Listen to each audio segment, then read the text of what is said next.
Muli po magandang gabi po mga kapatid. At tayo po ay mag-i-start na po sa atin pong online Bible study po ngayon pong gabi. At tayo po ay magpasimula pong umawit habang pong hinihintay po natin ang mga kapatid po natin na wala pa po sa atin pong Google Meet. Marahil po dagdagan po natin yung ating pong pag-aawitan. Awitin po natin yung pong Doon sa Krus na matay si Jesus bilang ating pong opening song po.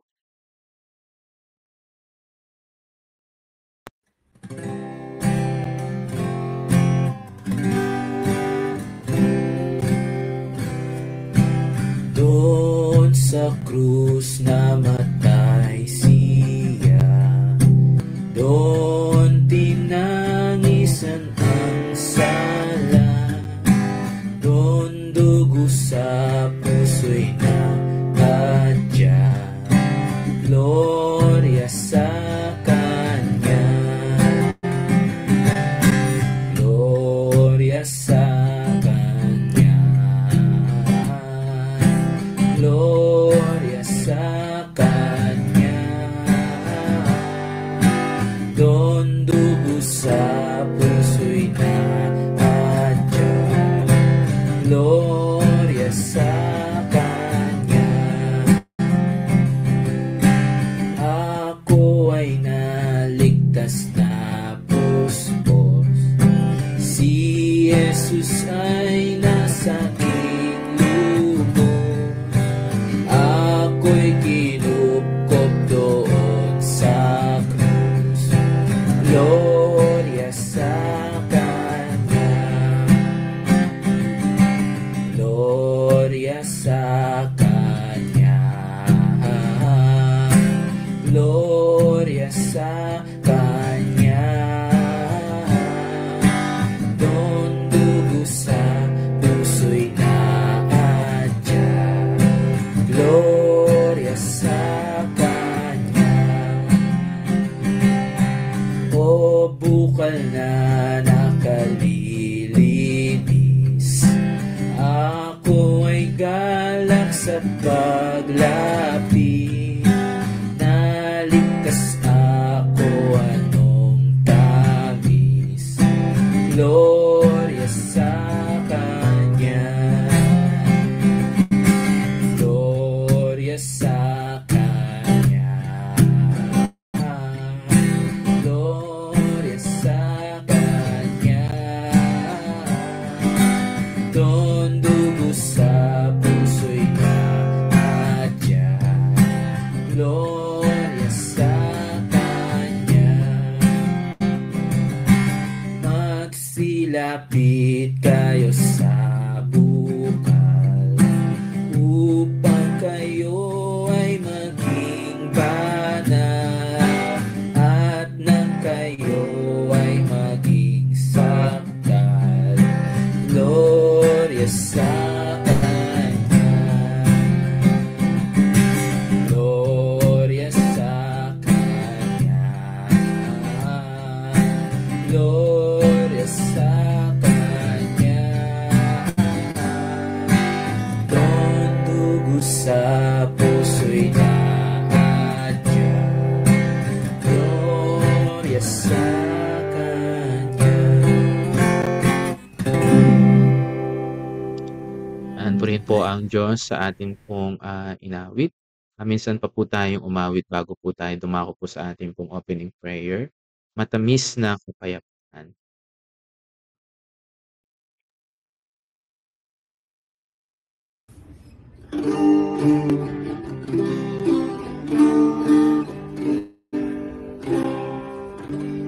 Sa puso ko ay naniin isang himig na matamis. Muli kong inawit ang kapayapang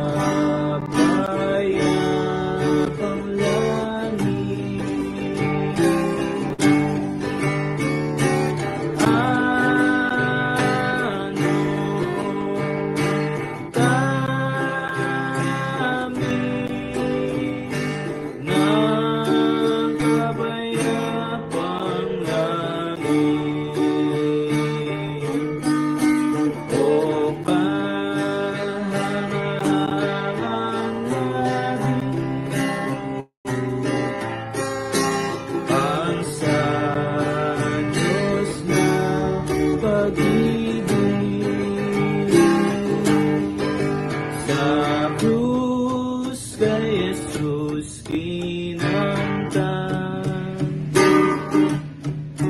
ang aking kapayapaan. Ang utang ko'y binayaran ng kanyang kamatayan.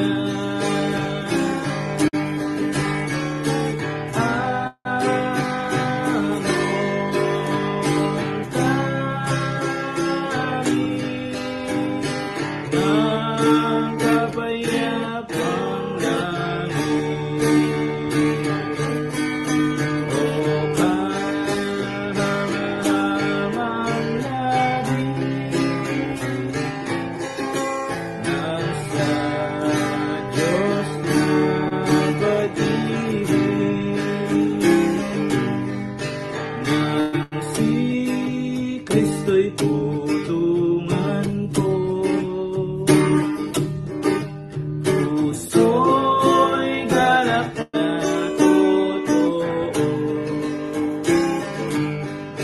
biyaya'y aking pinamon, nakaloob ni Kristo.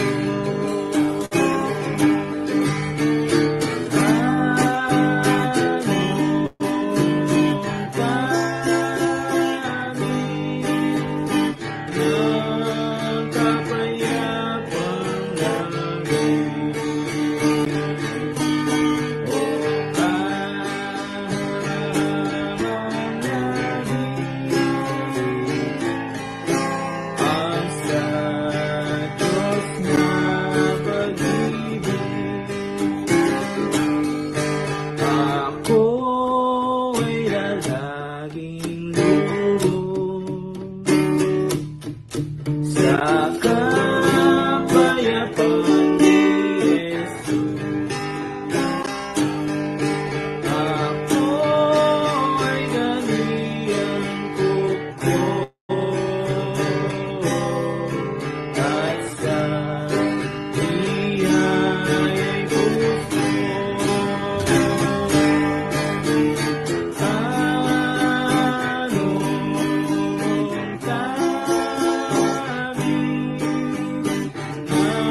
Anong tabi ng kapayapang langit,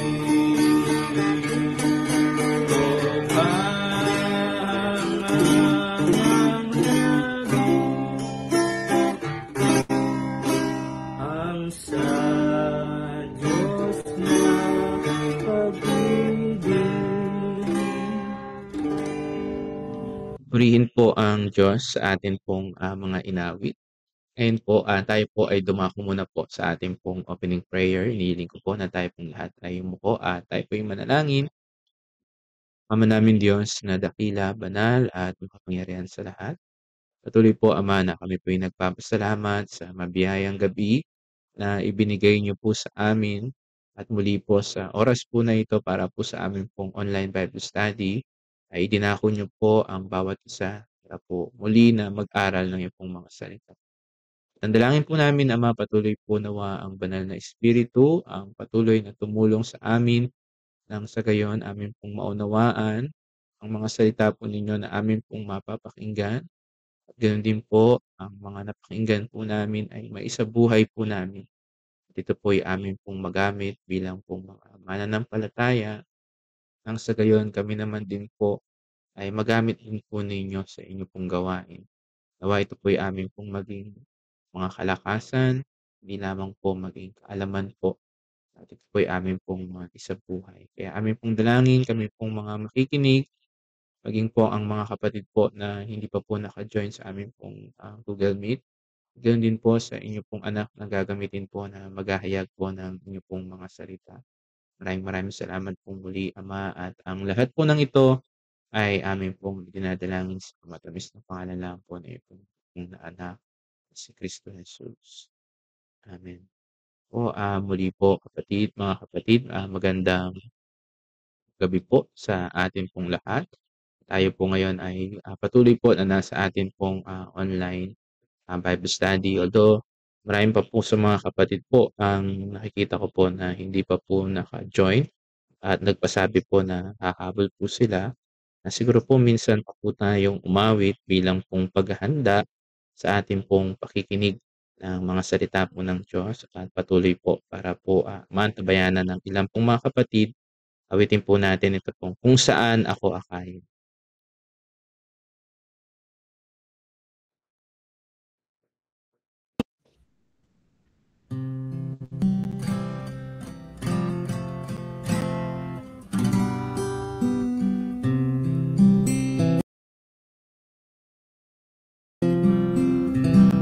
Si Jesus ay tumatawag,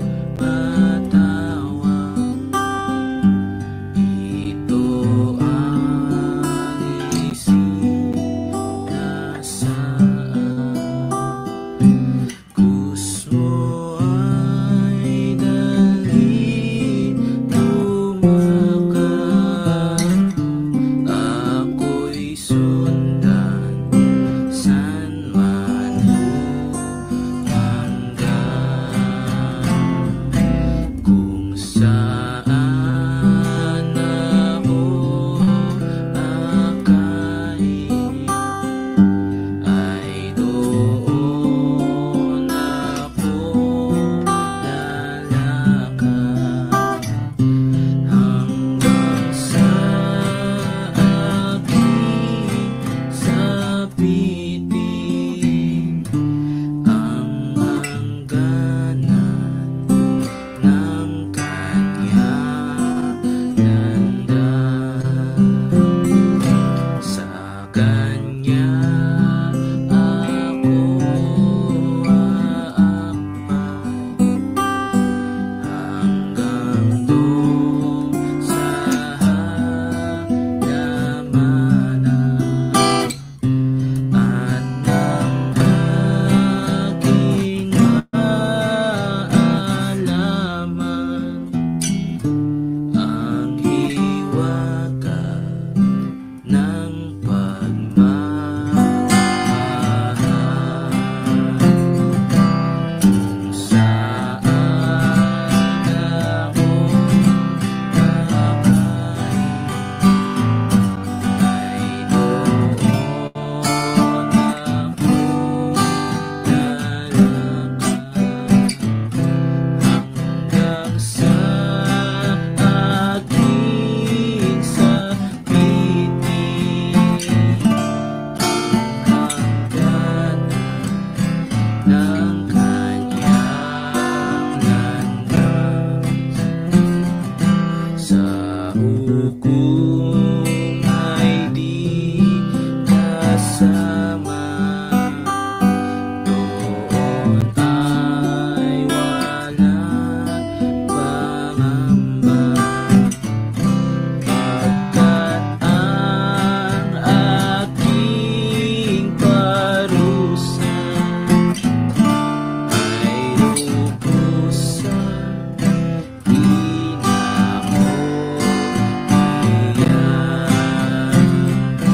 Kung saan ako akayin, ay doon ako lalakad, hanggang sa aking sapitin ang hangganan ng kanyang landas. Purihin po ang Diyos sa atin pong mga inawit. Salamat po mga kapatid. At ngayon po ay ihanda na po natin ang ating pong mga puso't isipan, ang ating pong mga Biblia, para po sa ating pong muling pag-aaral ng mga salita po ng Diyos. Akin na pong binibigay kay Brother Wilson para po sa ating pong Bible study po ngayon pong gabi. Magandang gabi po mga kapatid. Maliwanag po ba ang dating ng aking pong tinig? Maliwanag dito, bro. Yes po, Brother Wilson. Okay, salamat. At para po sa ating pag-aaral ngayong gabi ay makipagbukas po kayo sa akin dito po sa Gawa, chapter 17. At babasahin ko po yung verse 10 hanggang 14. At ganito po ang ating mababasa.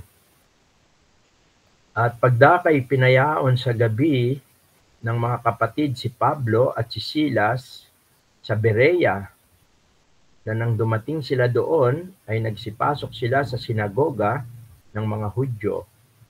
Ngayon, lalong naging marangal ang mga ito kaysa mga taga-Tesalonika, sapagkat tinanggap nila ang salita ng buong pagsisikap at sinisiyasat sa araw-araw ang mga kasulatan kung tunay nga ang mga bagay na ito. Verse 12. Kaya nga marami sa kanila ang mga nagsisampalataya, gayon din sa mga babaeng Grego na may mga kalagayang mahal, at sa mga lalaki ay hindi kakaunti. Pagpalain ng Diyos ang kanyang mga salita. Marahil ang gandun lang po sa verse 13. At saglit po tayo ulit na manalangin. Ama, salamat po sa patuloy na pagkakaloob niyo po sa amin ng ganito pong mga sandali upang amin pong magampanan ang isa po sa mga gawain ng iyong iglesia sa Valenzuela Christian Church sa pamamagitan po ng aming online Bible study. Pagpalain mo po ang aming pong pag-aaral sa iyong mga salita. Pagpalain mo po ang mga kapatiran at pagpalain mo po ang bawat pamilya ng mga kapatiran. Ingatan mo po kami sa aming pag-aaral nang sa ganun po ang iyong kalooban at ang mga katotohanan mula sa iyong mga salita ang siya pong lubos po namin na masilayan at nang sa ganun po ay maranasan din po namin ito sa aming mga buhay bilang mga anak mo. Ibinabalik po namin ang pinakamataas na pagpupuri at pagpapasalamat sa dakila at makapangyarihang pangalan lamang po ng iyong bugtong na anak ng si Jesus. Amen. Muli po ay magandang gabi po. Ang mga bagay po na ating binasa sa Acts chapter 17 ay mga naging karanasan po nila Apostol Pablo at Silas sa kanila pong pangangaral sa Ebanghelyo. At ito po ay nangyari sa kanila pong second missionary journey.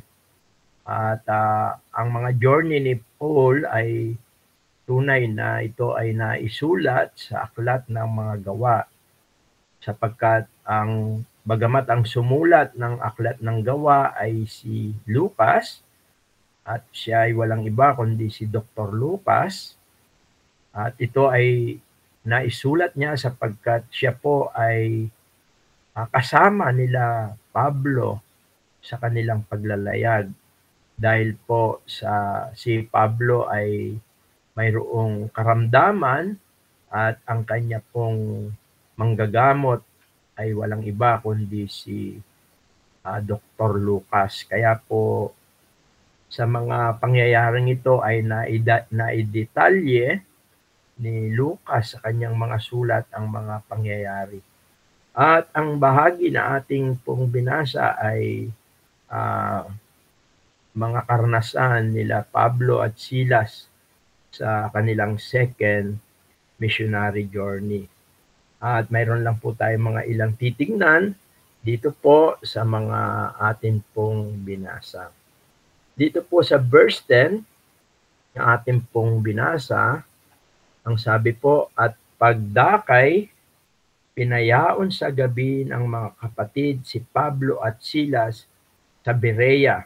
Nang dumating sila doon, ay nagsipasok sa sinagoga ng mga Hudyo. Ang mga kapatid po na tinutukoy dito na nagpaalis sa kila Pablo at Silas ay walang iba po kundi ang mga kapatid sa Thessalonica, kung saan po ay kung babasahin natin yung simula verse 1 hanggang sa mga sumunod, ay si Pablo po ay nakarating din sa Thessalonica at doon din po ay pumapasok siya sa mga sinagoga ng mga Hudyo. Yung synagogue po kasi para itong bawat mga lugar po noon, ang mga Jewish people ay nagtatayo po ng synagogue o sinagoga para po itong isang bahay na kung saan ay naroroon po yung scripture o yung salita po ng Diyos o yung Bible. At ang Bible po noon ay ang matandang tipan. Wala pa po noon ang bagong tipan. Kaya ang mga sinagoga ay ito ay lugar na kung saan ay tuwing araw ng Sabat o yung Sabado ay nagtitipon ng mga Hudyo doon at sila ay nag-aaral sa salita ng Diyos. At yan na yung naging parang kaugalian ni Pablo o pamamaraan ni Pablo. Siya ay pumupunta sa mga synagogue to preach the gospel at doon ay sinasamantala niya na, yung pagkakataon na maipangaral niya ang magandang balita. Kaya lang po, dito sa Thessalonica, ay patuloy siyang sinusundan ng mga Hudyo. Yung mga Hudyo po na hindi naniniwala sa ipinangangaral ni Apostol Pablo na sa pamamagitan ng pananampalataya sa ating Panginoong Yesus ay maaaring maliligtas ang isang tao, maging Hudyo man siya o maging siya'y Grego o maging siya'y Hentil.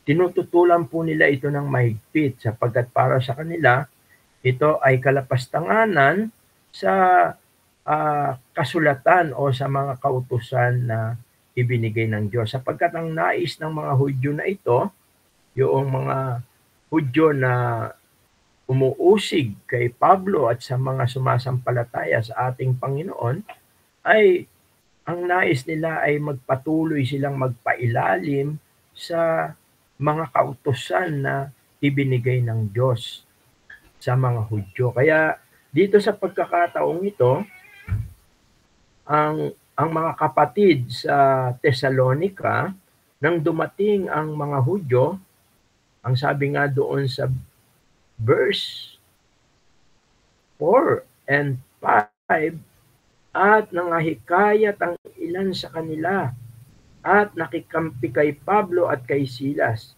At gayon din ang lubang maraming mga Griegong masipag sa kabanalan at hindi kakaunting mga babaeng marangal. Datapwat ang mga Hudyo, ito po, palibas ay nag-udyukan ng inggit, ay nangagsama ng ilang masasamang tao sa pamilihan at pagkatipon ng isang karamihan ay ginulo ang bayan. At pagkalusob sa bahay ni Jason, ay pinagsikapan nilang siya'y iharap sa mga tao.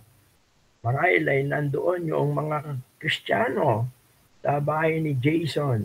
At dito ay maliwanag na sila ay ginulo, sila ay inakusahan. At ang sabi nga doon sa verse 7, sabi roon na tinanggap sila ni Jason, ni Jason o Jason, at ang lahat ng mga ito ay nagsisigawan ng laban sa mga utos ni Cesar na nagsasabing may ibang hari, si Jesus. Parang inaakusahan ang mga Kristiyano na mayroon silang hari na kanilang pinapanigan at ang haring tinutukoy ay ang ating Panginoong Yesus. At yan ang mga pangyayari dito. At sa verse 8 sabi roon, at kanilang ginulo ang karamihan parang nagkaroon ng riot. At ang mga punong bayan ng kanilang marinig ang mga bagay na ito. At nang matanggap na nila ang pinakaako kay Jason at sa mga iba, ay kanilang pinawalan sila. Parang illegal arrest, and then sila ay nagkaroon ng punishment, no? Maaring sila ay sinaktan. Subalit dito sa verse 10, ang maganda sa ating binasa, ang sabi roon, at pagdakay, pinayaon sa gabi ng mga kapatid si Pablo at Silas. Kumbaga, pinatakas nila, itinago nila, isinecured nila, at sila'y pinaalis, at yun nga sila ay pumunta sa Berea. Una, gusto kong makita po natin dito yung brotherly love, no? Yung concern ng mga Thessalonians believer, although hindi naman sila actually, kung babasahin natin ang istorya na ito, ay mga ilang linggo lang nag-stay sila Pablo rito, pero dahil sa mga maraming ang sumampalataya sa Panginoon, at nakita natin ang tunay na bunga ng pangangaral ng Ebanghelyo, ang tunay na bunga ng pananampalataya sa magandang balita, ay nagkakaroon di lamang ng kaligtasan, kundi yung tinatawag na brotherly and sisterly love. No? At naniniwala po tayo na yun ay bunga ng Espiritu. At yung pangyayari dito, yung pag-assist kay Paul and Silas, ang mga Thessalonians ay they showing yung kanilang love, yung kanilang pagmamahal sa Panginoon. At yun yung isang bagay na makikita natin dito. Sabi nga ng salita ng Diyos ay sa Romans chapter 12 verse 10. Ito yung fruit ng Holy Spirit na atin laging pinag-aaralan. Ang nagtataglay lang ng pagmamahal na ito o yung tinatawag na agape love ay yun lamang mga pinananahanan ng Espiritu Santo. Yun lamang pong mga tunay na sumampalataya sa Ebanghelyo at sa ating Panginoong Yesus. Ang sabi nga rito sa Romans chapter 12 verse 10, sa pag-ibig sa mga kapatid ay mangagmahalang kayo, sa kapurihan ay ipagpauna ng isa't isa ang iba. Kaya dito dalawang words yung ginamit, yung pag-ibig, pagmamahalan. At ang tinutukoy dito, pag-ibig sa mga kapatid o yung tinatawag na brotherly love. Kung minsan ay sa aking experience, minsan ay higit pa nga yung pagmamahalan natin bilang magkakapatid kaysa minsan sa yung kapatid natin sa laman. Lalo na kung sila ay hindi naman talaga believer pa rin. Mahal natin sila, kaya lang parang naihigit at naiiba yung pagmamahalan at pagmamalasakitan ng bawat believer. Sapagkat sila ay, ang pag-ibig na mayroon sila ay yung tinatawag na the highest form of love. Yun yung tinatawag na agape love. Yun yung pag-ibig ng Diyos, no? Yung minsan nakahanda tayong mag-sacrifice sapagkat yun yung agape love. The difference of agape love in phileo, sabi nga sa John chapter 13 verse 35, kung ating bubuksan, titingnan sa John chapter 13 verse 35,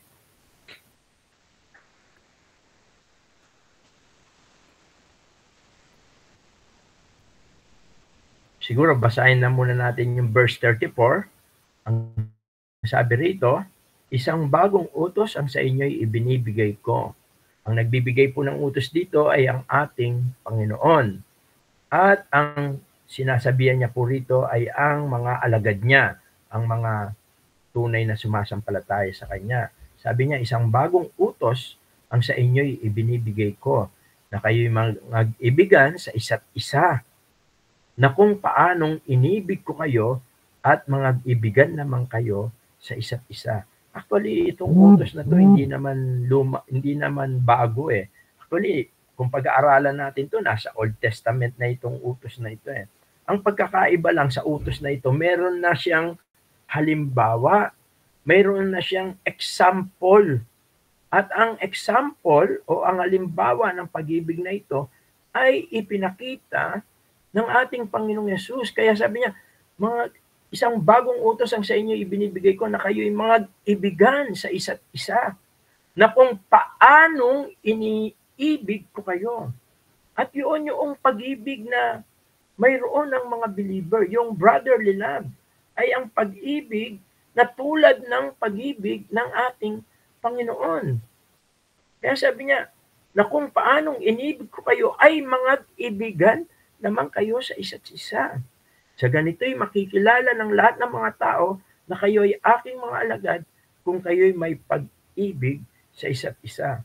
Kaya yung agape love, yung the highest form of love na nakita natin dito sa mga taga-Thessalonica, yung kanilang love and concern, ito yung tinatawag na sacrificial love, tulad ng pagmamahal ng Panginoon sa atin, sapagkat pinatunayan ng Panginoon ang kanyang pagmamahal sa atin kahit nung tayo makasalanan pa, noong inialay niya, isinakripisyo niya ang kanyang buhay sa pamagitan ng paghihirap at kamatayan niya doon sa krus. Yun yung pag-ibig na ipinadama sa atin ng Panginoon. Kaya dito sa mga taga-Thessalonica ay kaya nga nung sila ay sulatan ni Pablo sa 1 Thessalonians, pinuri niya sila, pinasalamatan niya sila. 1 Thessalonians chapter 1 verse 4, ang sabi rito ay ang laking pasasalamat ni Pablo sa kanila, sapagkat ang sabi niya, verse 3 o verse 2, simulan natin sa verse 2, ang sabi, nagpapasalamat kaming lagi sa Diyos dahil sa inyong lahat na aming binabanggit kayo sa aming mga panalangin, na aming inaalalang walang patid sa harapan ng ating Diyos at Ama ang inyong mga gawa sa pananampalataya at pagpapagal sa pag-ibig at pagtitiis sa pag-asa sa ating Panginoong Hesukristo. Tingnan natin yung labor of love. Yung labor of love. Ibig sabihin, yung agape love, yung kind of love na bunga ng Espiritu, hindi siya ay with action. No, hindi siya merely na words lang. Kasi meron po na madaling sabihin yung mahal ko yung mga kapatiran, mahal ko yung madali pong ano yan. Pero yung love na bunga ng Holy Spirit, lalo na pagka yung napupuspos tayo, nakokontrol tayo ng Espiritu, the more na we filled by the Holy Spirit ay nagkakaroon tayo ng ganitong pagmamalasakit. Action siya. Labor of love, sabi doon sa 1 Thessalonians chapter 1, no? Chapter 1, napakaganda noon. 1 Thessalonians chapter 1 verse 3. Sabi niya, inaalalang walang patid sa harapan ng ating Diyos at Ama ang inyong gawa sa pananampalataya at pagpapagal sa pag-ibig. Kaya una, makikita natin dito sa pinag-aaralan natin, balikan natin yung Gawa chapter 17, at noong nagkaroon ng kaguluhan dahil sa mga Hudyo na umuusig sa mga believer at nagagalit kay Pablo at ganoon na rin kay Silas, ay ang mga kapatid ay sinecured si Paul and Silas. At ang sabi rito, pinayaon sa gabi, dahil gabi, dahil ito ay parang in-escape, tinakas lang nila, makaalis lang sila sa Thessalonica para ma-secure at nakita natin na ito ay isang bunga ng pagmamahal nila sa mga kapatid na ito na ginamit ng Diyos sa kanila para madala ang ebanghelyo at masumpungan nila ang kaligtasan. Yung tinatawag nating brotherly love. No? Siguro maganda rin as a supporting verse dito sa brotherly love, yung 1 Peter chapter 1 verse 22. Pasensya na po kayo, meron lang po akong sipon at konting ubo. Sa 1 Peter chapter 1 verse 22 ay napakaganda rin ang sinasabi ni Apostol Pedro. Sabi rito, 1 Peter chapter 1 verse 22. Sabi niya, yamang nilinis ninyo ang mga kaluluwa sa inyong pagtalima sa katotohanan. Pansinin po natin ito. Yung katotohanan na tinutukoy dito ay walang iba kundi ang mabuting balita. Ang sabi po rito sa verse 25. At ito ang salita. Datapwat ang salita ng Panginoon ay namalagi magpakailanman. At ito ang salita ng mabuting balita na ipinangaral sa inyo. Sa 22 sabi niya, yamang nilinis ninyo ang mga kaluluwa sa iyong pagtalima sa katotohanan. Yung pag-response nila sa gospel. Alam naman natin ang katotohanan na tinutukoy dito, hindi lang yung gospel, kundi mismo ang Panginoong Hesus, sapagkat sabi niya, I am the way, the truth, and the life. Ang magandang balita, yung kanilang response. Yung pagtalima, ibig sabihin dito, yung pagtanggap nila, yung pananampalataya nila sa mabuting balita, ano po ang naging resulta nito sa kanila? Nilinis ang kanilang mga kaluluwa. Pinabanal sila ng Diyos sa pamamagitan ng pananampalataya sa katotohanan.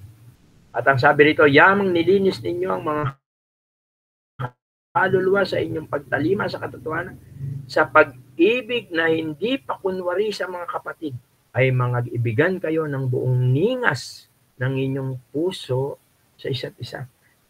Yung pong katulad po ng aking nabanggit, maliwanag po na ang pag-ibig na ito na hindi pa kunwari, pag-ibig na maningas, yung mainit, ibig sabihin po nun, yun yung parang apoy, no?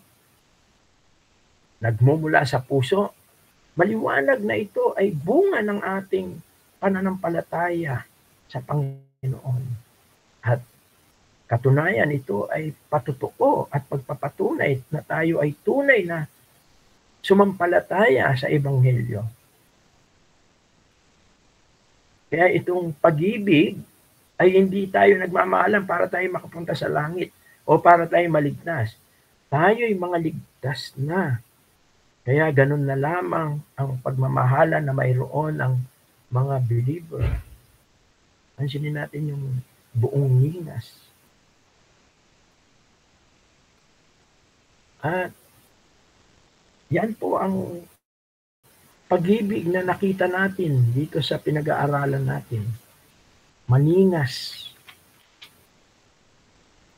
At sa isa pa talata siguro, 1 Thessalonians chapter 4, verse 9. Tingnan natin mismo dito sinulat ni Pablo sa kanila. 1 Thessalonians chapter 4, verse 9. Ang sabi po rito ni Apostol Pablo, datapwat tungkol sa pag-iibigang kapatid, yung brotherly love.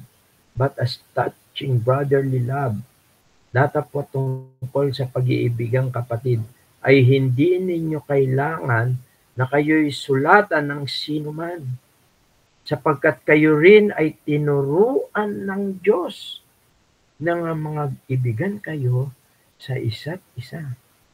Tingnan po natin. Sabi niya rito, hindi na kailangan na kayo'y paalalahanan, sulatan, o i-exhort o kung ano man. Sabi niya, bakit? Sabi niya, sapagkat kayo rin ay tinuruan ng Diyos na mga ibigan kayo sa isa't isa. At ang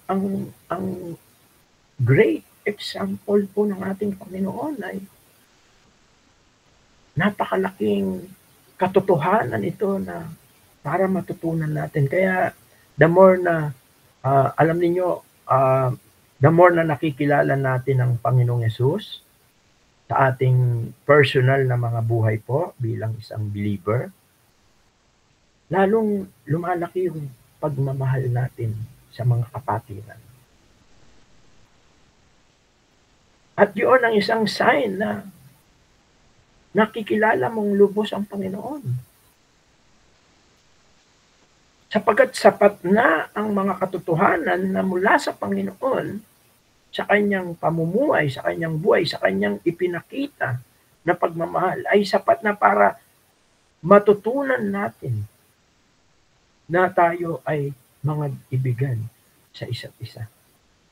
Tulad ng ating binasa kanina, na sa pamamagitan ng pag-iibigan sa isa't isa ay nakikilala na tayo ay mga tunay na mga mananampalataya. Tayo ay mga tunay na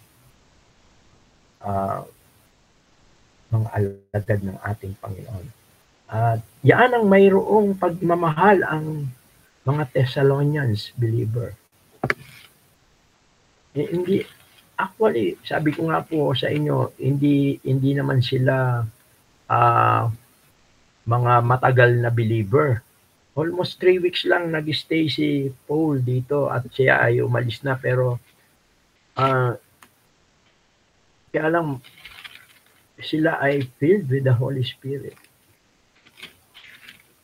Kaya ganun na lang yung concern, ganun na lang yung kanilang pagmamahal sa isa't isa, at lalo-lalo na sa mga lingkod ng Diyos na si Pablo at Silas. At ayon dito, ang sabi nga, sila ay pumunta sa Berea, at nang dumating sila sa doon ay nagsipasok sa sinagoga ng mga Hudyo. Pansinin natin, no?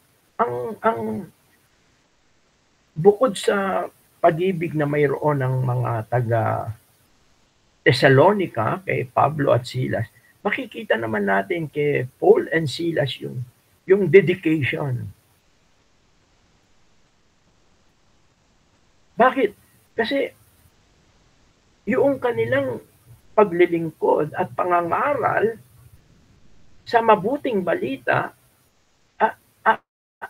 ang alam ko, ito ay motivated by love din. At nakahanda rin silang magsakripisyo. Dahil dito, nung dumating sila sa Berea, hindi sila nagtago, hindi na nagpahinga o anuman. Ang sabi rito, sila ay pumasok uli sa sinagoga ng mga Hudyo. And we know the very purpose of Paul and Silas. Bakit sila pumasok doon sa sinagoga? To continually preach the gospel, para ipangaral nila ang Panginoong Jesucristo. Ganoon yung kanilang dedication. At hindi lang yung kanilang dedication, yung kanilang consistency. Ano yung consistency? Ito yung tuloy-tuloy. No matter what circumstances, no matter what situation, sila ay nagpapatuloy sa paglilingkod, sa pangangaral ng Ebanghelyo. At ito ay motivated by love at powered by the Holy Spirit. Kaya nga, noong una pa man ay sinasabi na ng ating Panginoong Yesus, huwag muna kayong alis sa Jerusalem, hintayin ninyo ang Espiritu Santo, sapagkat sa pagdating ng Espiritu Santo ay bibigyan ko kayo ng kapangyarihan. Pagdating ng Espiritu Santo upang kayo maging saksi ko. Ibig sabihin, para sila ay mangaral magpatotoo tungkol sa ating Panginoon. Mababasa natin yan dito sa Gawa. At yan ay na-experience nila Paul. Bagamat alam natin ang istorya ni Paul, siya ay persecutor. Una siya ay manguusig. Dati kasama niya yun eh. Yung mga nagliligalig sa kanya, dati mga kasama niya po yun. Sabi rito sa Gawa, chapter 1, verse 8, Datapwat tatanggapin ninyo ang kapangyarihan pagdating sa inyo ng Espiritu Santo at kayo magiging mga saksi ko sa Jerusalem at sa buong Judea at Samaria at hanggang sa kauli-uliang hangganan ng lupa. At sa pagkamatay ni Stephen, nandoon si Paul, persecutor po siya. Kasama po siya na noong mga Hudyo. But this time, yung ginagawa niya dati na inuusig, yun ay experience niya ngayon. Subalit, hindi siya mapigilan ng mga banta, ng mga pagkulong o pagkabilanggo. Sila'y patuloy, dedicated, consistently, yung kanilang paglilingkod sa Panginoon. At yung opposite ng consistency, ito yung tinatawag na inconsistent. Ang consistent, ito yung parang roller coaster. Minsan tataas, minsan bababa, minsan tataas. Sometimes, depende sa mood, yung ating kasipagan sa Panginoon, yung ating init sa Panginoon, hindi siya minsan. Ayaw ng Panginoon yung malahiningan. Sabi nga niya sa mga Revelation, isusuka kita. Ibig sabihin nun, ang gusto ng Panginoon ay every time we are on fire. Ano man ang sitwasyon natin, ano man ang sirkumstansya natin. At yun ang tunay na paglilingkod na nagbubunga. Nakita naman natin, konti lang ang panahon niya sa Thessalonica, pero ang sabi ron, napakarami, no? Yung na-break niya yung tinatawag na traditional at sapagkat ang dami naging believer doon sa Thessalonica. Sabi niya, at nangayakayat ang ilan sa kanila, verse 4 ng chapter 17. Nakikampi kay Pablo at kay Silas at gayon din ang lubang maraming mga Griegong masisipag sa kabanalan, yung mga religious ito. At hindi kakaunting mga babaeng mararangal, mga mayayaman at mga relihiyoso. Yung mararangal dito, yung mga honorable, yung mga ang salita kasing honorable, marangal, ay ito yung mga taong nasa mataas ang pagkatao, may dignidad. At sila ay na-convert. At ganoon din naman dito sa Berea. Dito sa Berea, nang sila'y dumating, sabi rito, patuloy sila. Pumasok sila sa sinagoga. And we know, the very fact na nandun sila to preach the gospel. Sa pamagitan ng scripture. Kasi ang synagogue, sila lang yung may scripture. Ang Bible noon ay limited lang sa synagogue. Kaya bawat synagogue ay mayroong copy of Bible. Kaya doon sila pumunta. At we believe na sila ay nangangaral through the scripture. At ayon dito, sa Berea, nung sila ay nasa Berea na, ang sabi rito, verse 11, Ngayon, lalong naging mararangal ang mga ito kaysa mga taga-Thessalonica sapagkat tinanggap nila ang salita ng buong pagsisikap at sinisiyasat sa araw-araw ang kasulatan kung tunay nga ang mga bagay na ito. Bago natin tingnan yung mga taga-Bereans, napakaganda na sometimes yung problem, yung opposition, kung minsan yan ay inililid tayo ng Diyos very fruitful, no, yung mabunga na pamumuhay, mabunga na paglilingkod. Kung isipin mo, kaguluhan, napaalis sila ron dahil sa kaguluhan, dahil sa opposition. Ngayon, napunta sila sa Berea at naging maganda rin dito dahil nagbunga rin dito sa Berea. Sometimes, ang opposition ay nililid tayo nito para sa fruitful service in Christ o sa magandang sitwasyon. Yung pangit na sitwasyon kung minsan ay ipinapahintulot ng Panginoong Diyos sa mga buhay natin para madala niya tayo doon sa mas mainam o mabunga na sitwasyon. Katulad na nangyari dito. Sabi nga sa Roma 8:28, isa po ito sa mga favorite verse ko rin.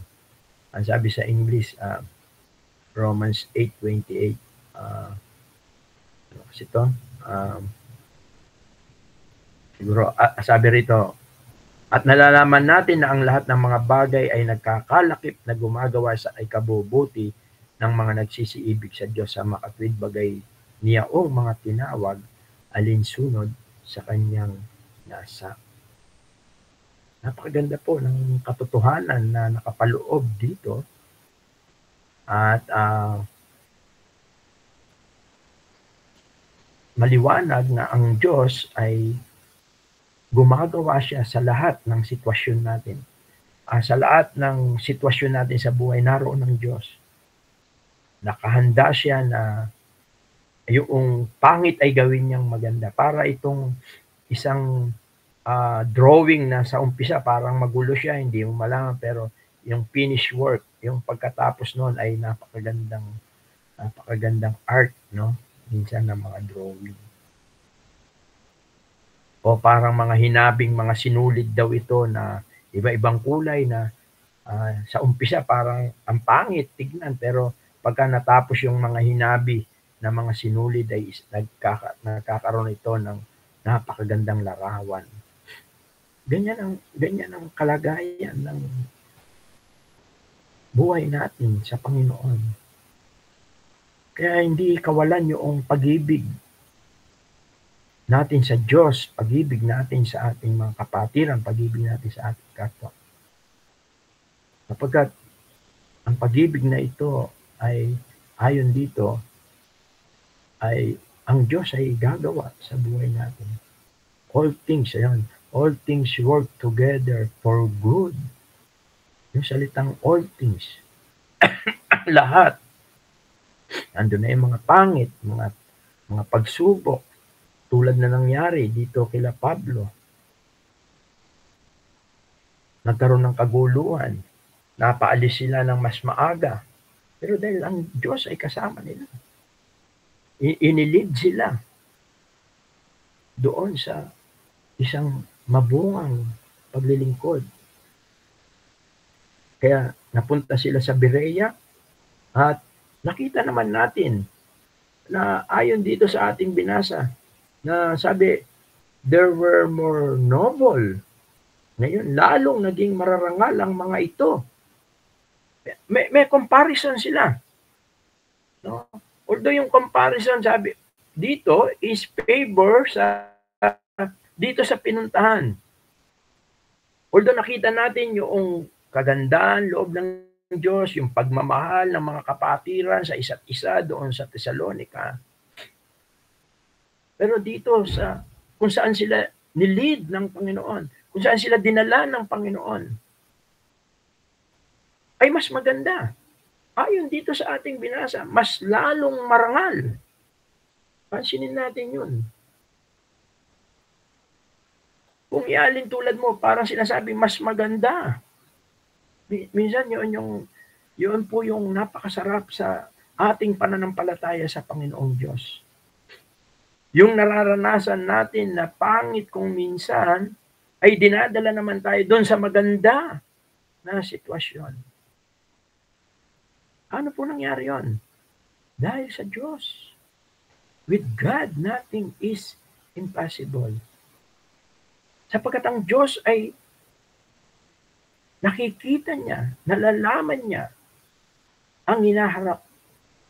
Kaya napakasarap ipagtiwala sa Diyos ang ating buhay at ang lahat sa buhay natin.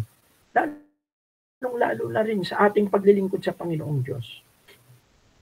Kaya hindi tayo dapat matakot.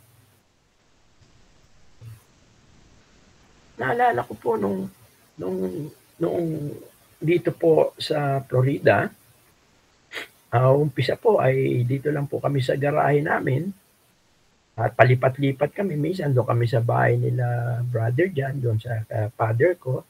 Isa naman dito sa bakanting bahay nila brother Abel, dito lang sa tabi namin. Palipat-lipat kami, hindi namin alam. Minsan dito sa kwarto, ito ang kwarto ko na ginagamit. Dito kami nagbe-breaking of bread. At nung kami unti-unting dumadami ay ang ginawa ni Brother Tony ay yung bakanting lupa rito nila Brother Abel ay dati ito'y sa kanya, nabili niya, at yung doon sa lumang chapel, doon sa tabi na ay sa father ni Brother Abel, nagpalit sila para i-donate ni Brother Tony yung lugar. At unti-unti na patayuan namin yon. At ang nakakalungkot talaga, pero sabi nga, all things work together for good. Yung mga nangangasiwa dito sa resettlement, araw-araw dinadaanan nila kami, kasi kami lang yung mga naghahalo ng simento, kumuha lang kami ng isa na medyo marunong, at kami yung tinatanong nila kami, anong tinatayo nyo dyan? Sabi namin, yung chapel namin. Habang nag-uukay pa lang kami from ground, yung mga footing. At alam nyo yung nakakalungkot, nung natapos na kami, although hindi pa fully furnished talaga, nabubungan na, at na-flooringan na, may mga bintana na, at nagagamit na sa service, worship service. Bigla kaming pinatawag sa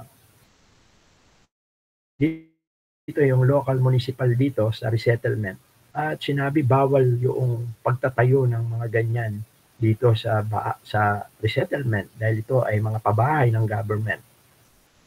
Sabi ko bakit po ngayon lang sinabi araw-araw po ay nadadaanan kami roon, at bakit po ganon, sabi ko.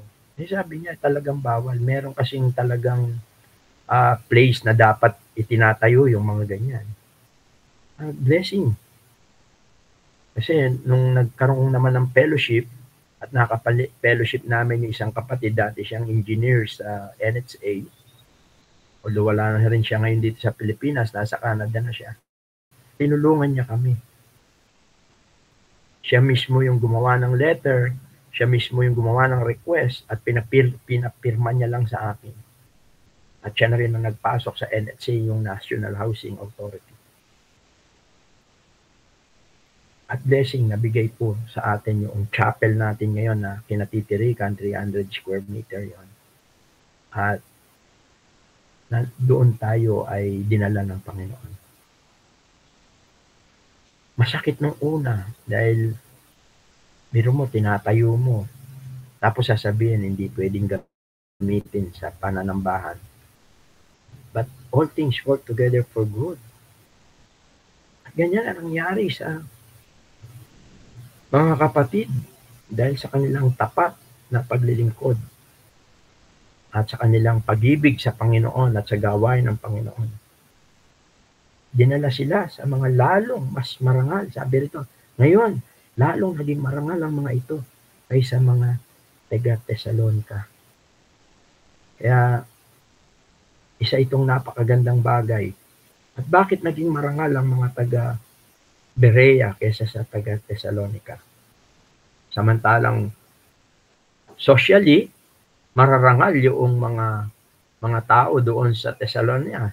Di ba, sinabi rito ay sa verse 4, at nag-iikayat ang ilan sa kanila at nakikampi kay Pablo, kay Silas, at gayon din ang lubang maraming mga Gregong nasipag sa kabanalan, at hindi kakaunting mga babaeng mararangal. No? Bakit mas yun socially mga higher society, mga mataas sila sa lipunan. Hindi natin alam kung ano yung mga occupation o mga status nila. Pero sabi rito, noble, marangal. Pero ang sabi naman dito, mas marangal ang mga taga-Thessalonica. But to compare this, spiritually ang tinutukoy dito sa verse 11. Kasi yung reason, ang sabi rito, naging marangal ang mga ito kaysa mga taga-Thessalonica sapagkat tinanggap ang salita ng buong pagsisikap. Readiness of mind. Yung naging open-minded sila. Hindi kamukha nung ibang mga Jewish doon sa very close-minded. Bisan meron pong mga ganun Yung alam niyo yung mga katuwiran ng iba. Dito ako pinanganak, dito na ako mamamatay. Mga close-minded yun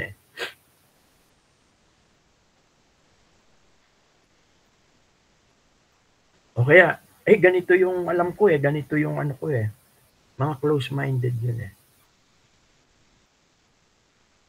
Spiritually, napakaganda ng attitude ng mga Berean. O ang open-minded ay isang way to learn. To learn better.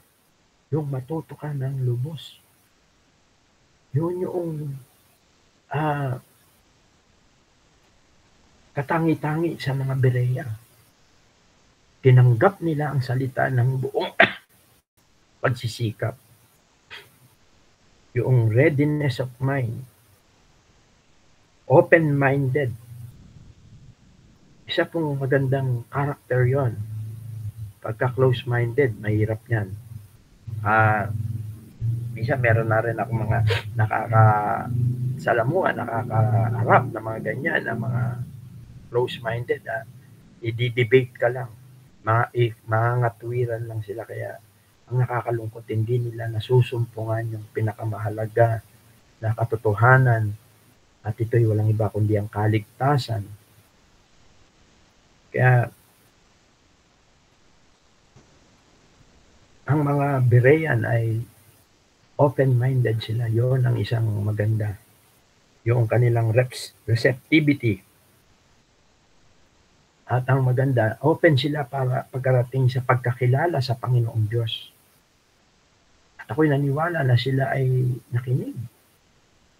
At ang maganda, sabi niya, at sinisiyasat sa araw-araw ang mga kasulatan. Noon po limited ang Bible. Doon lang sa synagogue meron. Hindi ko lang alam kung meron silang mga kopya pa ng Bible. Pero usually, why Paul entered to the synagogue? Dahil nandun lang merong Bible. Pero sila po ay everyday. Hindi lang yung Sabbath day. Hindi lang yung Sabbath day. Tandaan natin, mga Jewish ito.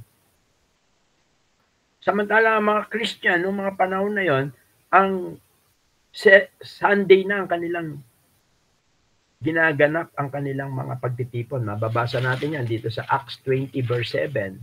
Ang sabi rito, at ng unang araw ng sanlinggo nang kami nagkakapisan upang pagputol-putulin ng tinapay, si Pablo ay nangaral sa kanila. Nag-aakalang umalis sa kinabukasan at tumagal ang kanyang pananalita hanggang sa ating gabi. Yung mga believer during that time, yung mga churches na na-plant na ni Paul, nagtitipon sila Sunday. Actually, yung pagpuputol-putol ng tinapay dito, maliwanag na noong pa man ay isa sa mga pangunahing mahalagang pagtitipon ng mga believer, yung inutos ng Panginoon na siya'y alalahanin natin. At ginagawa yun, unang araw ng sanlinggo. At ang unang araw ng sanlinggo ay ang Sunday, sapagkat ang Saturday ang siyang ikapitong araw. At ang mga Hudyo sa sinagoga, sila ay nagtitipon tuwing araw ng Sabado. Subalit ang mga Kristiyano ay nagtitipon tuwing unang araw ng sanlinggo, Sunday. Sapagkat ang Sunday, dito muling nabuhay ang ating Panginoon. Maliwanag yan na ang ating Panginoon ay namatay ng Biyernes, Sabado, Linggo, siya ay muling nabuhay. Kaya simula noon, ang mga believer ay nagtitipon tuwing unang araw ng Sanlinggo, yun yung Sunday. Pero balikan natin yung mga Berean. Sila everyday silang pumupunta doon sa synagogue. Kasi sabi rito, araw-araw, sinisiyasat sa araw-araw ang mga kasulatan. Kung tunay nga ang mga bagay na ito, yung mga naririnig nila kay Pablo, ako, ang tingin ko po, maaring dahil yung literature noon, no, yung education noon is common na sa mga Jewish people, marunong silang sumulat. Paano nila natatandaan kaya yung mga tinuro ni Pablo? Kung minsan tayo, yung mga pinag-aaralan natin, alam natin ngayon, o sa ikalawang araw, pero yung pangatlong araw, minsan din natin maalala kung ano yung napag-aralan natin Sa palagay natin, ako sa tingin ko, baka nagno-note sila Nagno-note sila. Kaya ito po ay isang napakaganda, mga kapatid, sa atin. Maganda yung matutunan natin na mag-notes tayo.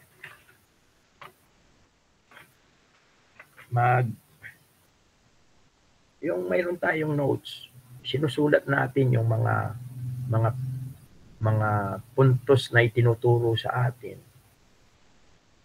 Susulat natin, o kahit yung talata lang, yung chapter, halimbawa ito, Gawa 17. Ano yung mga napag-aralan natin, yung brotherly love, tapos yung mga supporting verse, sinusulat natin. Maganda, meron tayong mga ganun. Siguro naman, lahat po tayo marunong sumulat. Sapagkat yan ay spiritually speaking, in the sight of God, nagiging marangal tayo sa Panginoong Diyos. Tandaan natin yung salitang marangal, yung noble. Yung mataas ang iyong pagkatao, yun ang ibig sabihin nito. At sabi ko nga, spiritual po ito. Kung nais natin, try natin po ito.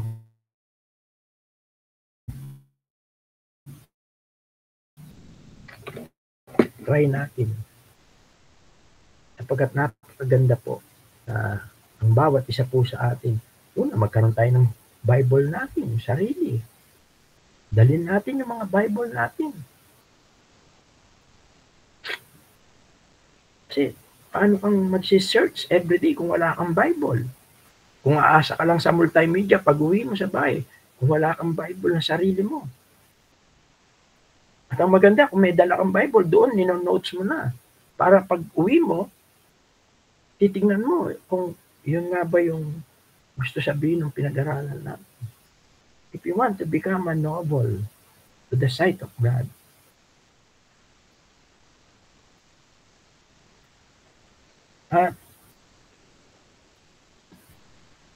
kaya pag-aralan po natin ito, mag-notes tayo, magdala tayong Bible, ballpen. Baka ang ginagawa natin ay pasok dito, labas doon. Ano po ba ang kabaliktaran ng mararangal? Winawalan natin dangal ang ating sarili. Sabi nga ng Bible, dinadaya mo ang iyong sarili kung ikaw ay tagapakinig lamang.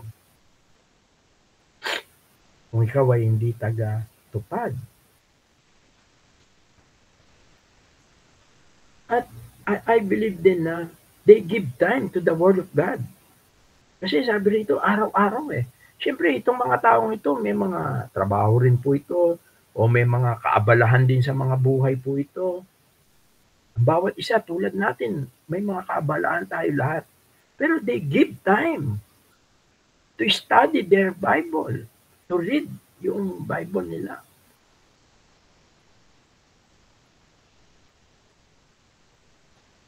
Sabi nga ng Panginoon, mapapalad ang mga nakikinig ng salita ng Diyos.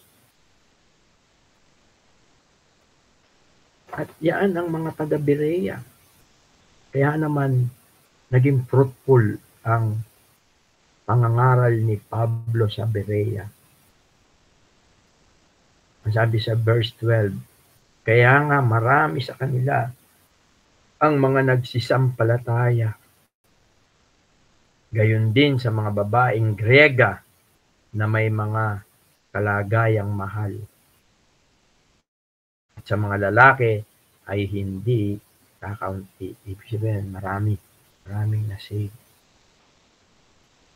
Dahil doon sa kanilang pagiging bukas ang isipan at higit sa lahat, nagbigay sila ng panahon sa pag-aaral sa Bible, pagbabasa ng Biblia noong panahon nila. Mga kapatid, sa aking pagwawakas ay nawa ay magdala ito ng mga bagay na nakita natin na ang Diyos ay hindi niya tayo pababayaan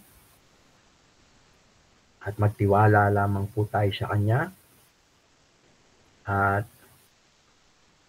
alam natin na hindi tayo iiwanan. Sabi nga ng Hebrew 13:5, I will never leave you nor forsake you. Ano man mga pag-uusig, mga problema, magtiwala tayo sa Panginoon. Kung minsan mayroon lang siyang magandang plano, kaya ay pinapahintulot niya sa atin ang mga bagay na yan. Maglingkod tayo ng tapat, ng walang pag-aalinlangan. Gawin natin ito dahil sa pagmamahal natin sa Panginoon.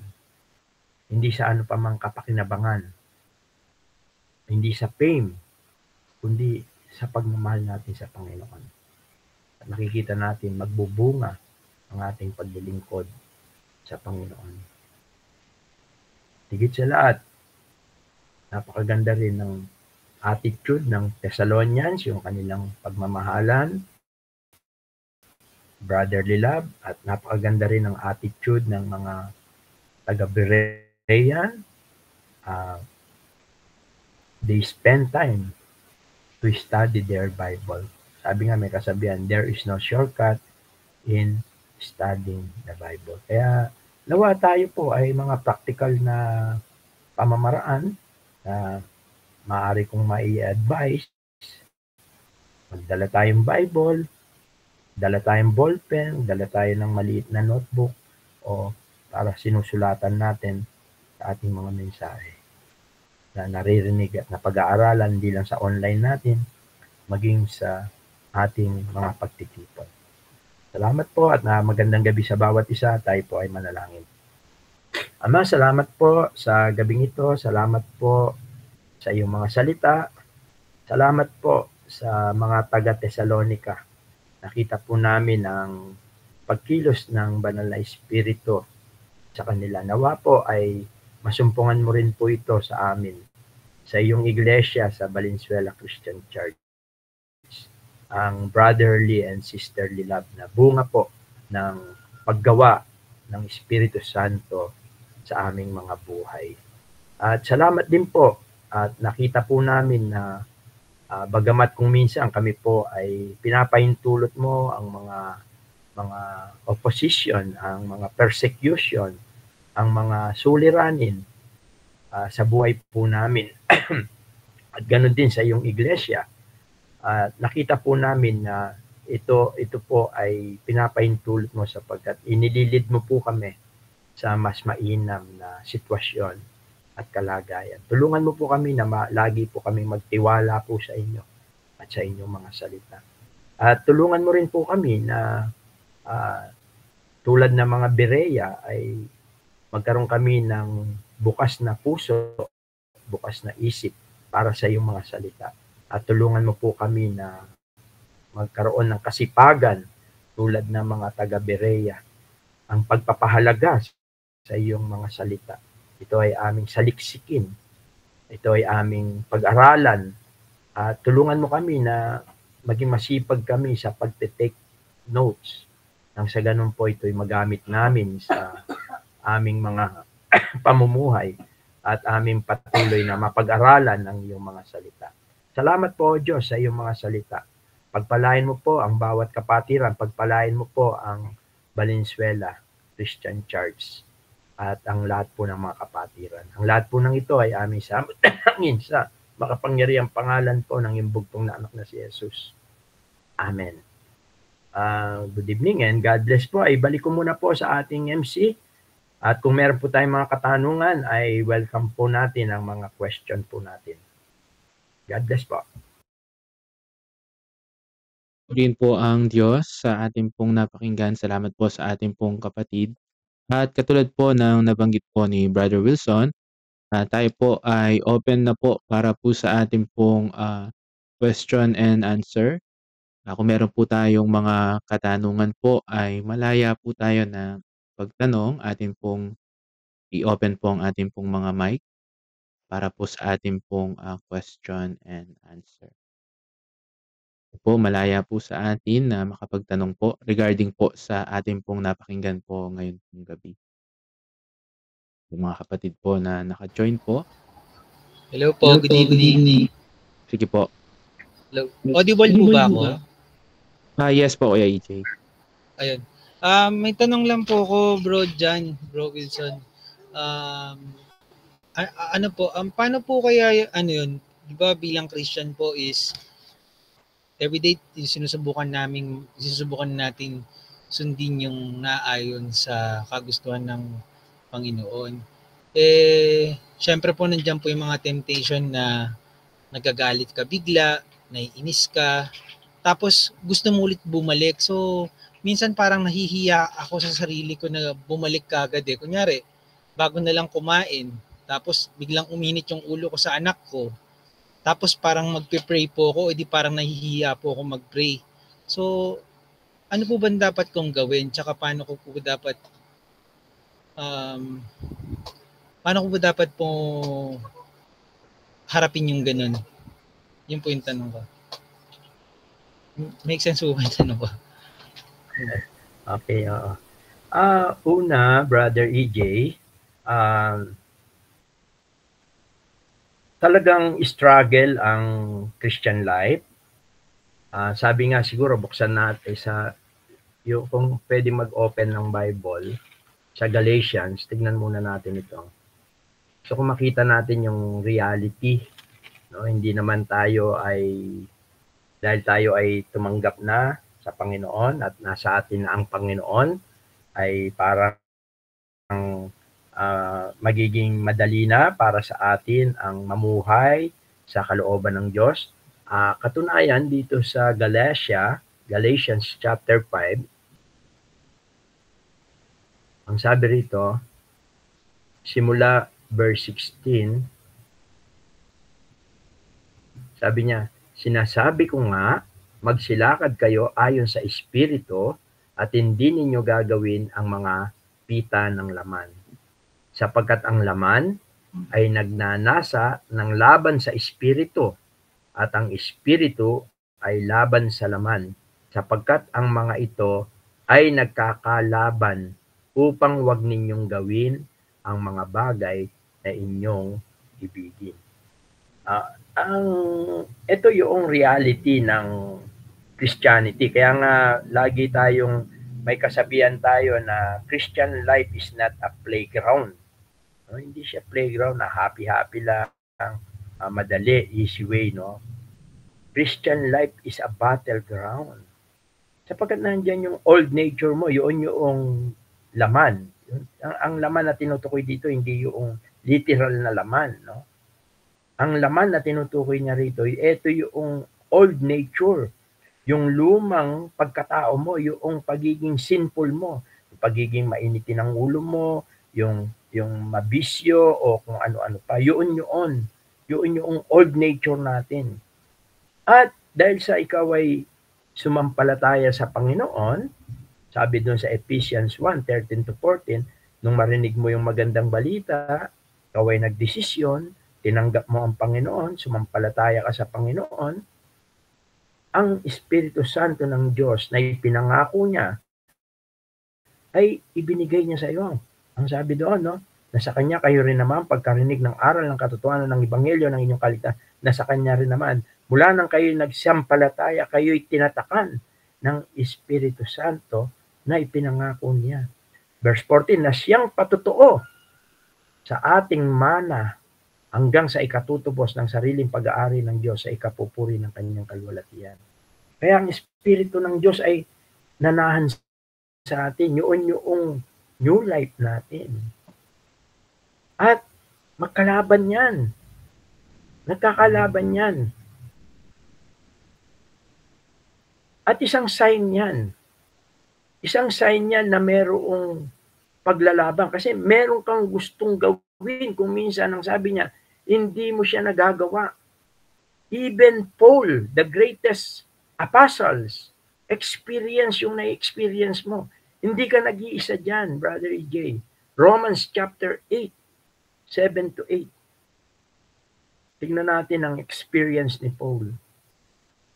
At mamaya, ibibigay ko yung remedy. Gusto ko munang ma-establish natin na ang every Christian is in a battleground, flesh and spirit. Sabi niya, sapagkat ang kaisipan ng laman ay kamatayan, datapwat ang kaisipan ng espiritu ay buhay at kapayapaan.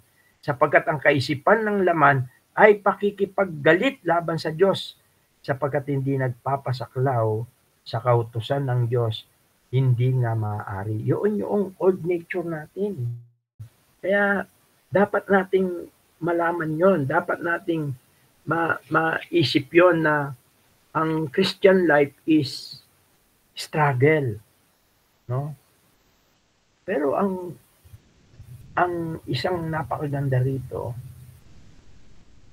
ang mahalaga ay nasa iyo na ang Espiritu Santo. At paano mo malalaman na nasa iyo na ang Espiritu Santo?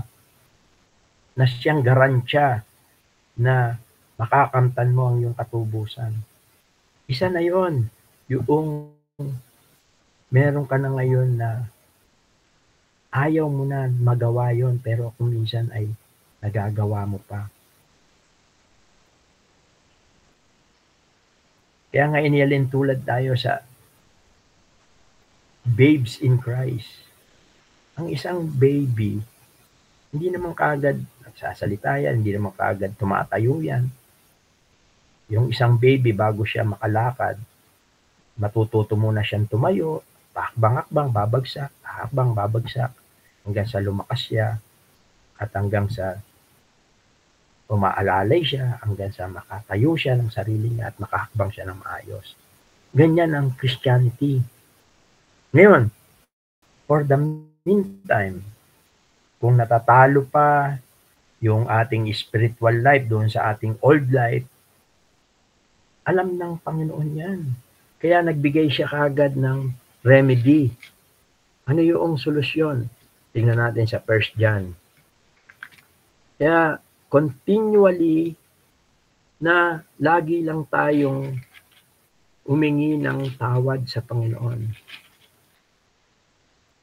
Sabi niya, 1 John chapter 1 verse 7. Sabi niya, basahin ko na yung verse 6. Kung sinasabi nating tayo may pakikisama sa Kanya at nagsisilakad tayo sa kadiliman, ay nangagbubulaan tayo at hindi tayo nagsisigawa ng katotohanan. Ngunit kung tayo nagsisilakad sa liwanag, na gaya niyang nasa liwanag, ay may pakikisama tayo sa isa't isa at nililinis tayo ng dugo ni Jesus na Kanyang anak sa lahat ng kasalanan. Kung sinasabi nating tayo walang kasalanan, ay ating dinadaya ang ating sarili at ang katotohanan ay wala sa atin. Verse 9, kung ipinapahayag natin ang ating mga kasalanan, ay tapat at banal siya na tayo'y patatawarin sa ating mga kasalanan at tayo lilinisin sa lahat ng kalikuan. Kaya itong 1 John 1:9, ito ay ibinigay ng salita ng Diyos sa mga believer, sa ating mga believer. At ang maganda, kaya nga inialintulad tayo, yung halimbawa, kaya dapat sa tuwing mararanasan natin yon, yung magtatagumpay yung old nature natin sa tuwing makakagawa tayo ng kasalanan, sa isip, sa salita, at sa gawa, maganda, ikumpisal mo agad. Para hindi ka niya na maalipin muli. Kasi ang sinulid, tali mo sa kamay mo ng isang beses, sandali mapapatid mo. Pero pagka ang sinulid, tinali mo ng marami, mahihirapan ka na. Ganun din. Kaya nga, lagi ko rin sinasabi sa bawat isa sa atin na bago matulog, mas maganda, kahit na humingi tayo ng paglilinis ng Panginoon. Ikumpisal natin. O mas lalong maganda kung right after nung magawa natin yung mali, nabigla tayo, nagalit tayo, umingi na kagad tayo ng tawad sa Panginoon. Until na ang spiritual life natin ay lalakas, sabi nga, balikan ko lang yung Galatia, pagka ang spiritual life natin ay lumakas sa pamagitan ng mga salita ng Diyos, yung obedience, yung fellowship, pagpapatuloy sa Panginoon, ang sabi dito sa Galatia, ay magtatagumpay tayo. Malalabanan natin yung gawa ng laman. The only remedy to overcome the power of flesh is the power of the Holy Spirit. Ang sabi niya rito, Galatians 5, dito, sabi niya,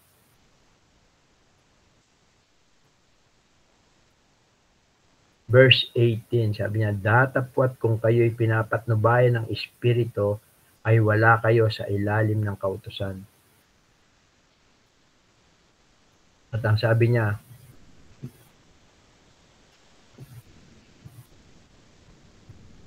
dito sa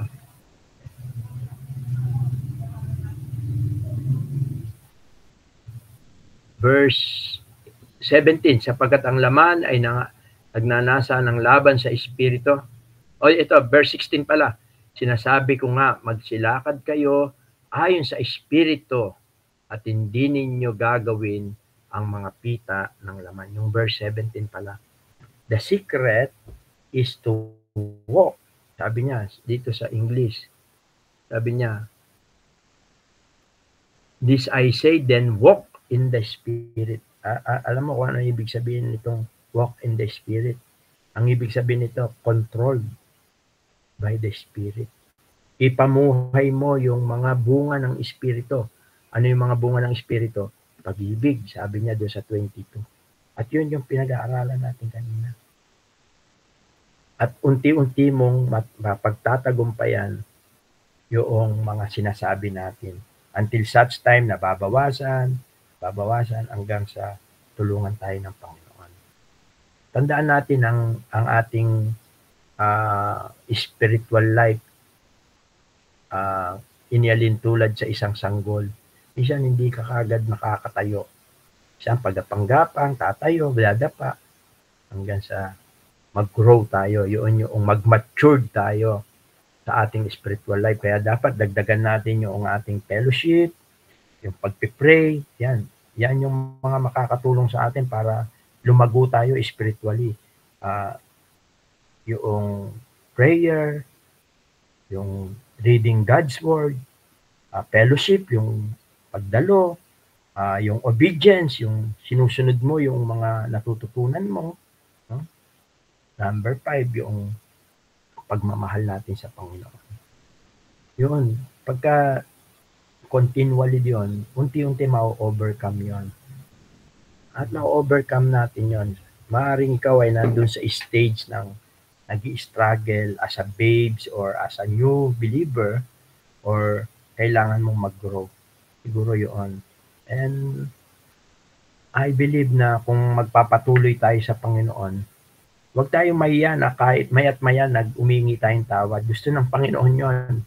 Kesa sa hindi tayo humingi ng tawad. sa ating mga nagagawang pagkakamali.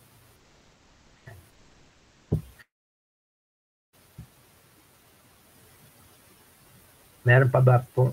Okay ba yon EJ? Na-gets ba or may kulang doon sa sagot?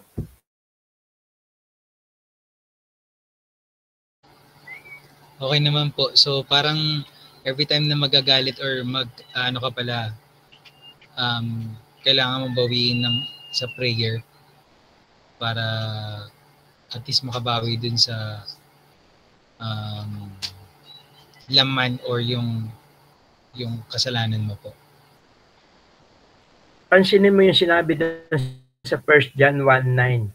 Sabi niya, if we confess, kung hihingi ka ng tawad, kung ipagtatapat mo sa Diyos, sabi niya, He is faithful, meaning He is ready to forgive you.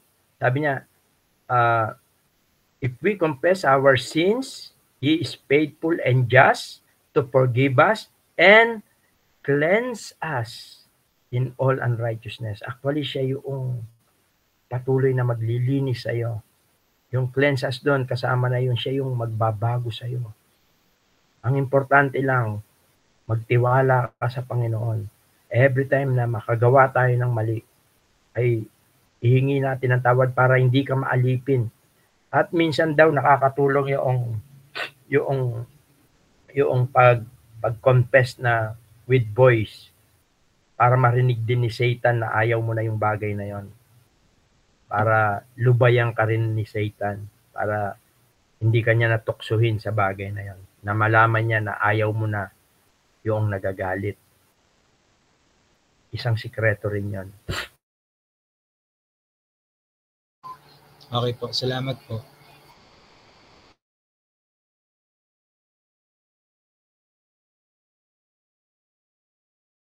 Po, salamat po sa naging kasagutan po at sa tanong po ng ating pong kapatid. Baka meron pa po tayong question po sa atin po na nandito po sa ating pong Google Meet. Patuloy po tayo po ay nasa dako pa rin po ng ating pong question and answer. Sige po mga kapatid, meron pa po ba tayong katanungan po bago po tayo dumako po sa ating pong closing prayer po?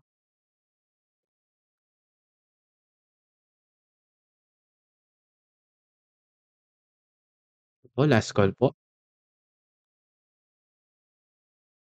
Sige po, kung wala na po tayong mga katanungan po, katulad po ng ating pong napag-aralan, siguro po maganda po ay maging katulad po tayo ng mga Berean Christian.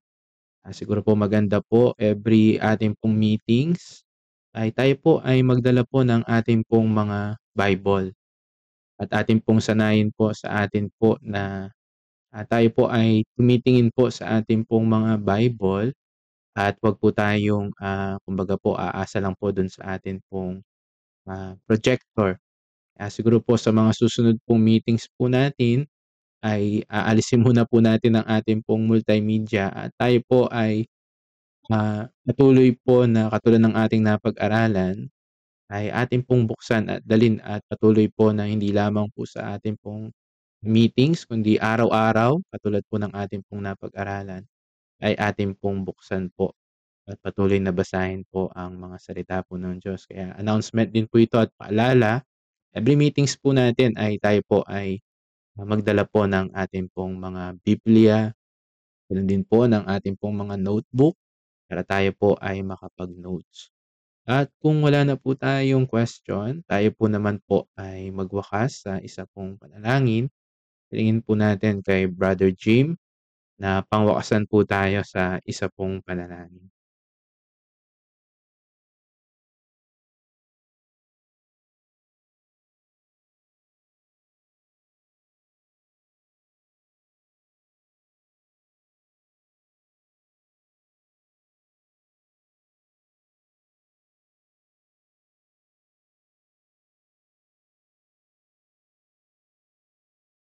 Sige po, hilingin po natin kay Brother Jim ang ating pong closing prayer.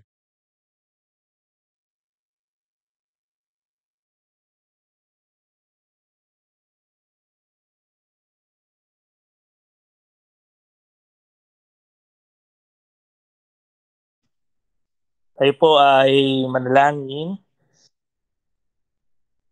Ama namin, banal, dakila at makapangyarihan sa lahat. Muli po, kami po ay nagpapasalamat muli sa pagkakataon na kami ay inipon mo sa ah, i- sa inipon mo upang makapag-aral ng iyong mga salita sa pamamagitan po ng ah, internet po. Salamat po sa pagbibigay nyo rin po ng malakas na internet connection sa bawat isa po. At patuloy na bagamat kami ay magkakalayo at ay itinulot mo po na kami ay maging parang magkakalapit sa pag-aaral ng iyong mga salita. At patuloy po, Ama, na ang aming mga natutunan ngayong araw na ito ay patuloy naming magamit sa aming pamumuhay at patuloy naming kaming mag-aral ng iyong mga salita. Loobin mo na ang bawat isa ay magnasa na malaman ang iyong mga salita. Patuloy, Ama, pinapasalamat din namin ang kapatid na yung tinayo upang maghayag at magbigay ng iyong mga salita. Patuloy na ikaw ang magpala sa kanya at ibalik mo po ang pagpapala gayon din po sa kanilang mga pamilya. At sa bawat isa po na kapakinig, nagbigay ng pag-time, kayo rin po ang magbalik ng pagpapala sa kanila. Patuloy, Ama, ito ang aming samo at dalangin sa pangalan lamang po ng iyong bugtong na anak na aming Panginoon Kristo. Amen. Thank you po. God bless po sa atin pong lahat. Good evening and God bless po sa ating lahat. Good evening po. Good evening po. Good evening. See you all on Sunday. Belated happy birthday, Sir Lani. Thank you po. Belated po. Belated po. Sir Lani, sa lahat ng birthday na nagata. Brother EJ, Sir Menos, Salamat po. Ate.